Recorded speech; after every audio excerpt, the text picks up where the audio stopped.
দেখেন আলম ভাই, আপনি কি করছেন? একটা বাচ্চাদের নতুন করে জীবন দিচ্ছেন।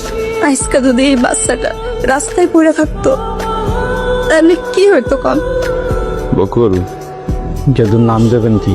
আমি যেটা ভালো নাম কয় আয়শা। সুন্দর আয়শা।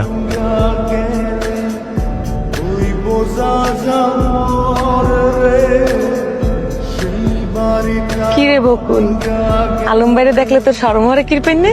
ও মা আবার আসে ওদি। আলম বাইরে তোর পছন্দ না? বিয়ে করবি আলম বাইরে? হ্যাঁ, তুই যে আলম বাইরে ভালোবাসো, এইটা আলম বাইরের লগে কন লাগবে না? হ্যাঁ, কিছু হয়েছে? আমি রে ভালোবাসি। আমিও আছি।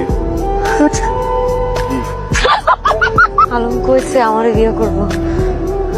আলম কইছে তোরে বিয়ে করবো? তোর পাগলি, এটা তো একটা কথার কথা। আলম তোরে বিয়ে করতে যাইব কিরপেন নে? কইলাম না কইছে। ওই বকুল কইলো আলম নাকি ওর বিয়ে করব। হ্যাঁ, আমারও তো কইছে। ওর মতো পাগল ছাগল আলম বিয়ে করব।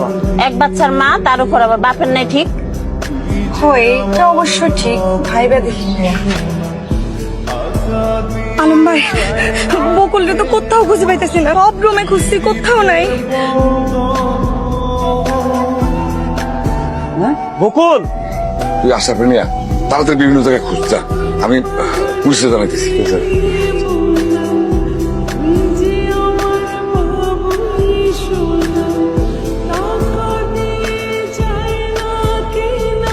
আপনার বাড়ি যাওয়া ঠিক। একটা জায়গায় বেশি দিন থাকলে ওই জায়গাটা ভালো নাই লাগতে পারে, ওই জায়গার মানুষগুলোরও ভালো নাই লাগতে পারে, কিন্তু এতদিনের স্মৃতি, মায়া না কইয়ে একজন মানুষ যায় কেমন দাঁড়ায়? আপনি যেমন ওর পৃথিবীতে আসার জন্য অপেক্ষা হচ্ছেন, আমিও হচ্ছি। ওর দ্বার দিয়ে তো একটাবার বিদায় নিতে যেতেন, এমনকি অপরাধ ধরছি আমি। আপনারা ভালো থাকেন, আবার যদি কখনো প্রয়োজন হয় দুয়ার খোলা থাকবে, আইয়া পড়েন। পাগল কি বিয়ে করেন? বকুল, আপনারা আমার খুব প্রিয়, আমার বিয়ে করবেন?